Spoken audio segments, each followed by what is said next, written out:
Mavi Kuş kitabın müzikal olacaktı. Ne oldu onu çok merak ediyorum. Not O almışız. duruyor çünkü öbür kitaba şimdi hız verdik. Şu an editörde.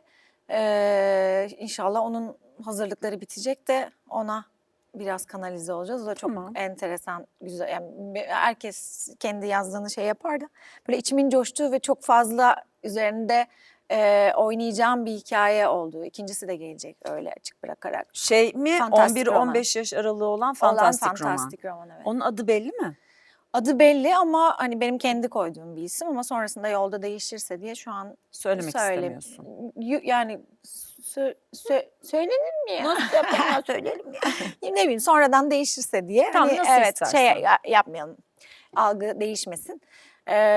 İşte renklerin dünyadan yok olduğu ve bunun için arayışa geçen iki çocuğun hikayesi bu. Valla yani aslında şu dönemde çok zor bir şey. Yazmak çok zor bir şey çünkü arada kalıyorsun. Ben bunu sana da soracağım. Evet. Teknoloji bir kitabın içinde ne kadar yer almalı? Sınır ne olmalı? Çünkü artık çocuklar gelişen teknolojiyle beraber görsel olarak her şeyi görmek istiyorlar ve yazan kişinin dünyasına dahil olmak istemiyorlar. Evet. Çünkü onun dünyası diyor. Ben Evet. bu cümleleri duydum. Evet. İşte oraya bir QR kod koyup mesela çocuklar ormanda yol alıyorlarsa o QR kodun içinden böyle bir yoldalarmış demek ki deyip onları o şekilde onun içine sokmak mı yoksa kendi ormanlarını görmelerini sağlamak mı? Yani bu ayrımda Evet. o kadar sınırdayım ki. Şimdi tabii ben biraz tutucu bir kimliğe sahip olduğum için kitap dünyasında dijitalin olmasına karşıyım. Çünkü bana artık kitaplar çocukların tek hayal edebilecekleri mecralar olarak kaldılar diye düşünüyorum. Ben de daha eski taraftayım. Evet. Yani okusun, kendi hayal etsin, Evet. kendi çizsin o Evet. romanı kendi hayal gücüyle. Ama Bir sonra de şey ne oluyor? yapabilir en kötü. Anne telefondan açsana kuş sesi ya diye seslenir. O bile bir iletişim. Mesela. Kendi açamazsa annesine açtırır. Orada bir kuş sesiyle okumaya devam eder. O daha bir içeriye almak gibi geliyor. Hadi şimdi işte annene seslen. Küçücük bir not mesela oraya okuyucuya not gibi. Şimdi işte annene seslen sana telefonda bir kuş sesi açsın bu sayfayı öyle Evet, oku 15 deyip. yaşında çocuk artık onu yapmaz ama gene de işte Gibi. mesela. 11-15 şimdi de ben Evet. daha küçük yaş için Evet, söylüyorum. onlar için öyle. 11-15'te hani istersen buraya bir işte telefonunda kuş sesi açarak dinleyebilirsin yönergesi. Ben inanıyorum çünkü ben 40 Keşke işte öyle olsa. Biraz bileyim. yönlendirmek, birazcık zorlamak. Yani en azından bir paragrafı bitirip de öbür paragrafa geçecek motivasyonu eğer dijitalle sağlayabiliyorsak da Yok be. yani o çok Sen gene zor doğrusunu Ceyda bilirsin ya. de ben burada çok Ben de tutucuyum. tutucuyum. Ben de o kısımdayım. Mesela ben Murakami'yi niye seviyorum? Murakami'nin her kitabının içinde müziklerce var.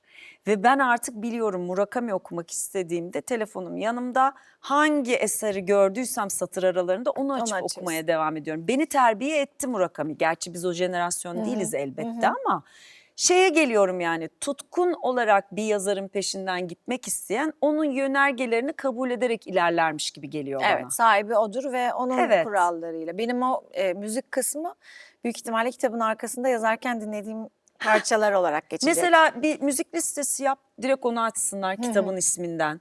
O liste çalarken kitabı dinlesinler. Mesela. Buna varım ama Suz satırların bucaksız. içinde QR kodlara yokum. Satır içi değil de yani finalde o ya da işte başında nasıl bir atmosferde geçeceğiyle alakalı. Sen bilirsin Ben doğrusunu. de bilmiyorum vallahi işte o yüzden soruyorum. Bulursun. Sen doğrusunu Bakacağız bulursun. yolda karar Çünkü vereceğiz sen her şeye. hem doğayla hem dünyayla hem kendiyle çok derin ilişkide olan bir kadınsın.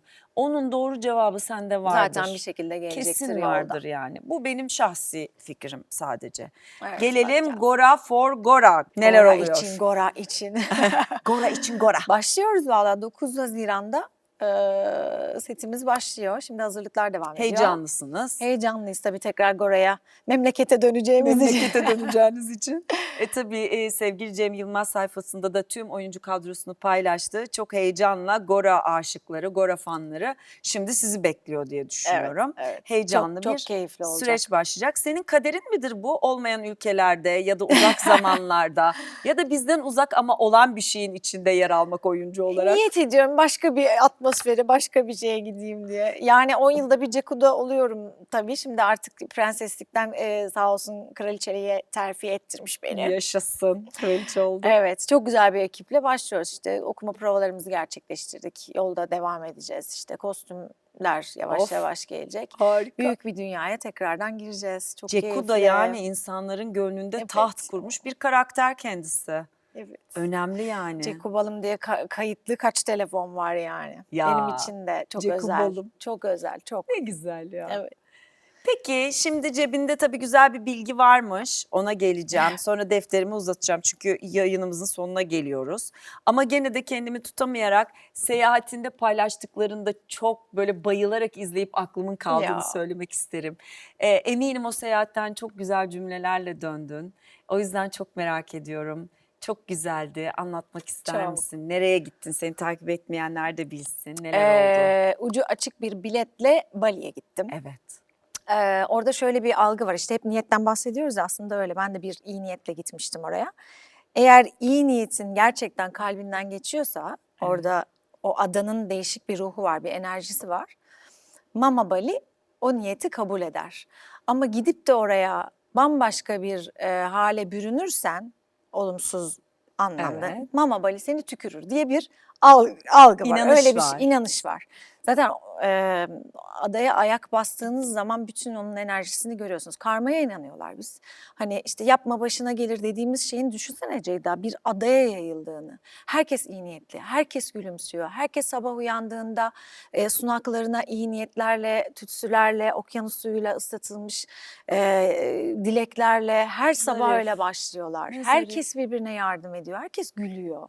Ne tuhaf bir şey böyle bir yerde Ah, kötü olabilmek yani. cennet. Keşke, evet. Ben de öyle niyetimi koydum cebime. Kaldım orada bir ay. Bir ay. Bir ay aşağı yukarı kaldım. Çok yakın arkadaşım orada yaşıyor. Onun yanına gittim zaten.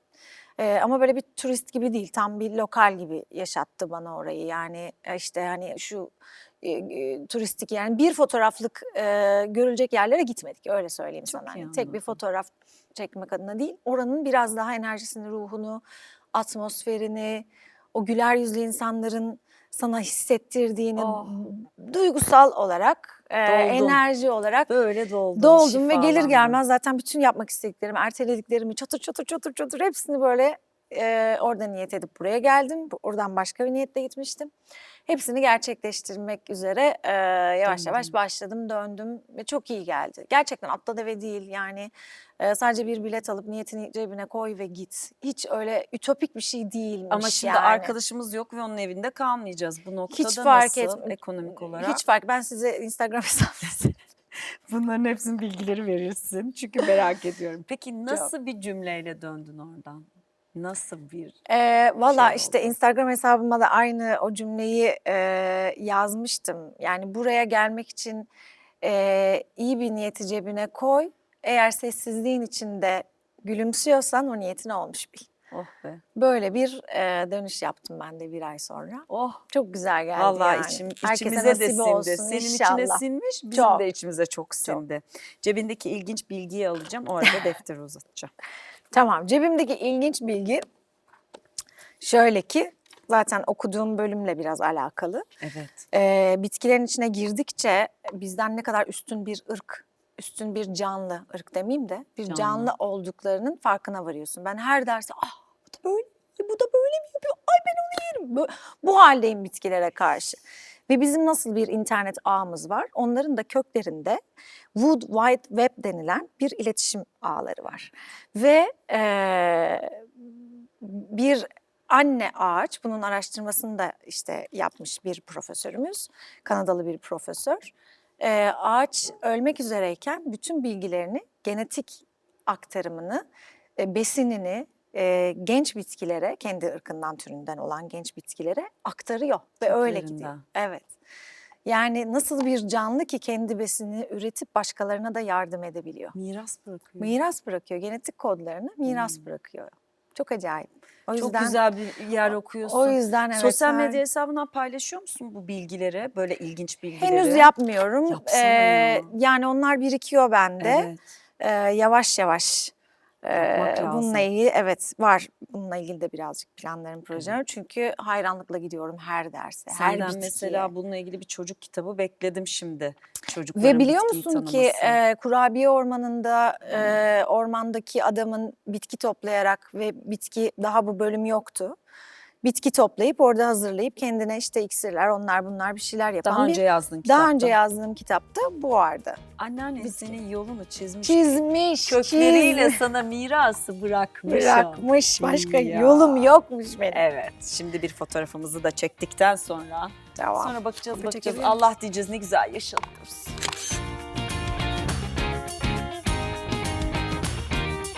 Vallahi içime Nefis. böyle güzellikler bıraktığın bir program oldu. Çok teşekkür ederim geldiğin Ben için. teşekkür ederim. Sabırsızlanıyorum yazmak için. Seni Hadi dinlemiyorum tamam, şu an. sustum ya, tamam. Efendim vallahi o kadar güzel bir program oldu ki metiyeler düzmeye gerek olmayan bir son. Bütün günleriniz böyle geçsin. En azından günün içinde şöyle bir 30 dakika şöyle sohbet edebildiğiniz arkadaşlarınız, dostlarınız olsun. Şöyle faydalı bilgiler aktarın birbirinize. Pozitif enerjiler. Daha ne olsun? Bir başka bambaşka sohbetlerde tekrar bir arada olacağız. Hoşça kalın.